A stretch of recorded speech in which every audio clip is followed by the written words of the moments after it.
大家好，今天咱们聊一个特别有意思的问题。打开地图你会发现，东南亚和中国山水相连，越南挨着广西和云南，缅甸和云南接壤，就算是印尼、马来西亚这些海岛国家，离中国的海上距离也比离印度近不少。可为啥不管是宗教、建筑、文字，还是古代的政治制度，东南亚都刻着深深的印度文化烙印？吴哥窟、婆罗浮屠这些标志性建筑，全是印度教和佛教的产物。泰文、高棉文、缅文根源都在印度的婆罗米文字，就连古代东南亚王国的王权理念都来自印度教的神王合一。而中国文化只在越南、新加坡等少数地方成了主流。这背后绝对不是距离这么简单，而是地理、历史、传播方式和文化本身的多重博弈。今天咱们就把这个问题掰扯清楚。其实答案藏在4个核心点里：地理的有效距离、传播的底层逻辑、文化的本土化能力、政治的接受心态。咱们一个个说。首先，第一个核心，别被地图骗了，物理距离近不代表古代的有效传播距离近。咱们总觉得东南亚离中国近，是因为看的是现代地图，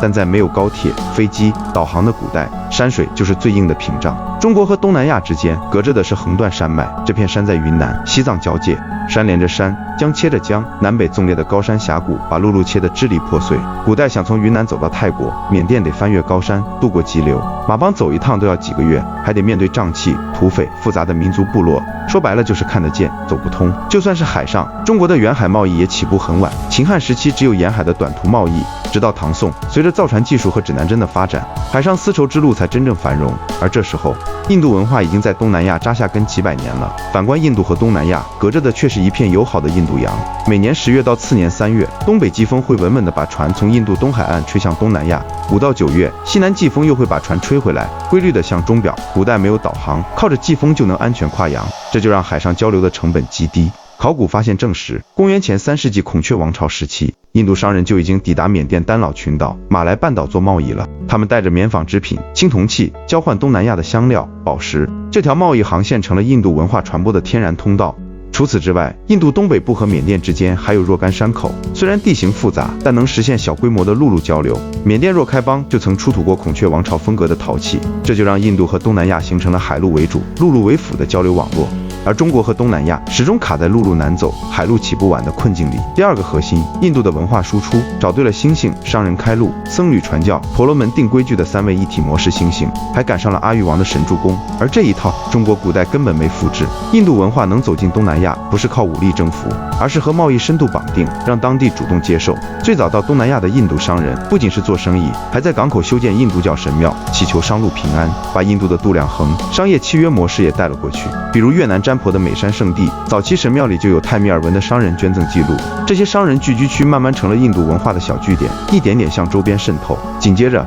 僧侣就跟来了。而这一步的关键推手是印度孔雀王朝的阿育王。公元前261年，阿育王征服杰林加后，看着战争的惨状，幡然醒悟，皈依佛教，提出真正的征服是虔诚的征服。他不仅在印度广修84000座佛塔，还派遣包括自己王子、公主在内的佛教使团向周边所有国家传教。东南亚就是重点区域，这些僧侣跟着商队到东南亚建寺院、译经文，把大乘佛教和印度教的思想传递给当地民众。而宗教的魅力在于，它能满足普通人的精神需求，也能帮古代部落首领解决一个核心问题：如何让自己的统治更合法。这时候，第3股力量婆罗门登场了。这些掌握梵文经典、熟悉印度礼法的知识分子，被东南亚的首领聘为宗教顾问和行政幕僚，成了真正的文化桥梁。他们给当地首领设计加冕仪式，模仿印度的马祭，把首领塑造成湿婆的化身。佛陀的转世，还帮着制定法律，编造王国的神圣起源传说。比如柬埔寨最早的扶南王国，传说就是印度婆罗门混田用神赐的弩箭击败当地女王柳叶，2人联姻建立王国。这一下就把当地的王权和印度的文化牢牢绑定了。首领们发现，用印度的宗教和制度能让自己从部落头头变成神圣君主，自然愿意主动接受。而中国古代的对外交流核心是朝贡体系，和印度的模式完全不同。中国自是天朝上国，东南亚国家来朝贡，本质是政治臣服换经济赏赐。中国不会主动派商人、学者去东南亚传播文化，顶多是使节、僧侣偶尔往来，比如鉴真东渡、译境西行，都是个人行为，没有国家层面的推动。而且朝贡体系带着强烈的华夷之辨，中原是文明，周边是蛮夷，这种文化优越感让东南亚国家有了警惕心。尤其是越南被中国直接统治了1000多年后，其他东南亚国家更担心接受中国文化会连国家主权都丢了，自然对中国文化保持距离。第3个核心，文化能不能扎下根，关键看本土化能力。而印度文化的入乡随俗比中国儒家思想做得好太多了。简单说，印度文化到了东南亚不是复制粘贴，而是量身改造。而儒家思想对东南亚的大多数国家来说，就是大码的鞋穿不上。先看印度文化的本土化。印度教和佛教传到东南亚后，立刻和当地的原始信仰融合，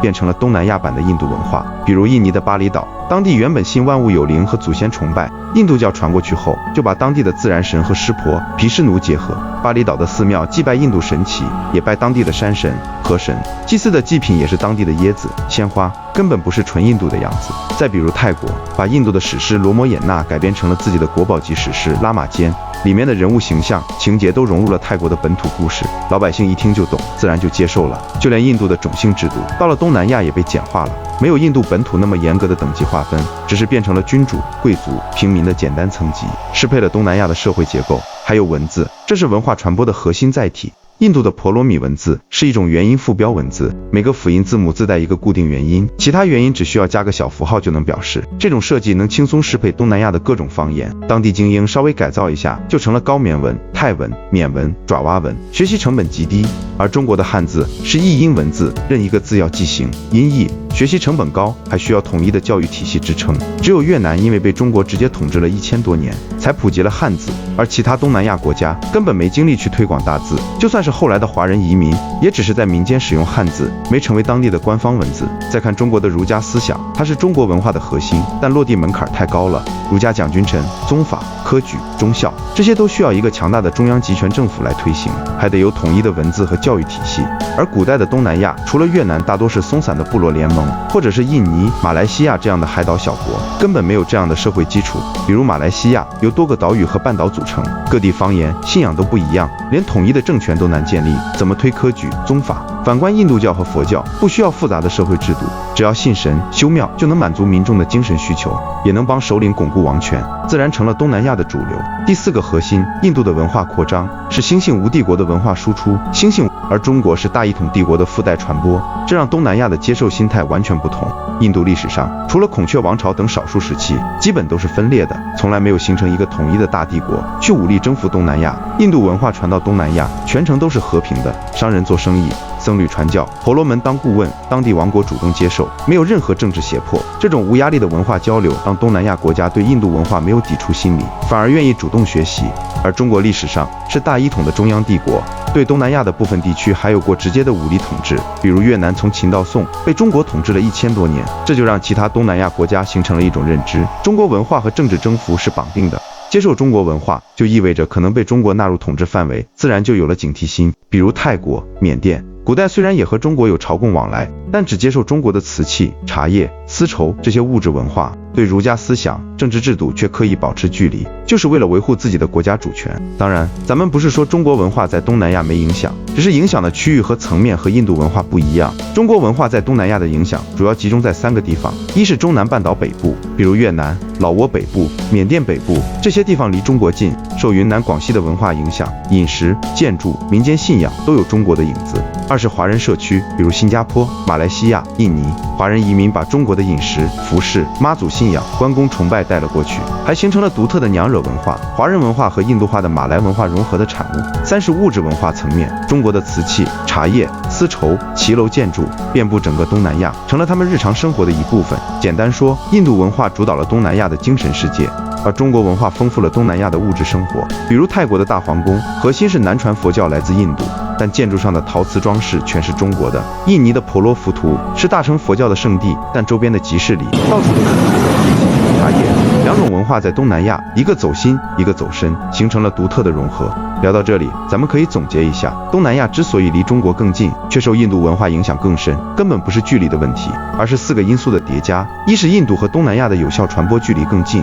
季风航线让交流比中国早了几百年，抢占了先机。二是印度的文化传播模式和贸易深度绑定，三位一体，比中国的朝贡体系更贴合东南亚的需求。三是印度文化的本土化能力极强，能和当地信仰融合，而儒家思想落地门槛太高。四是印度的文化输出没有政治胁迫，而中国文化和大一统帝国绑定，让东南亚有了警惕心。还有一个小因素，就是近代的殖民主义。13世纪以后，伊斯兰教开始传入东南亚，印尼、马来西亚慢慢成了伊斯兰国家。而19世纪以后，西方列强又开始殖民东南亚，打断了印度和中国对东南亚的文化传播。但这时候，印度文化已经融入了东南亚的血脉，成了本土文化的一部分。比如吴哥窟、婆罗浮屠，成了柬埔寨、印尼的文化符号，拉玛坚成了泰国的国宝史诗，而中国文化只能靠着华人移民在民间继续传承，直到近代才慢慢重新影响东南亚。今天的东南亚是印度文化、中国文化、伊斯兰文化和西方文化的融合体。走在曼谷的街头，你能看到印度教的寺庙、佛教的佛塔、中国的关帝庙、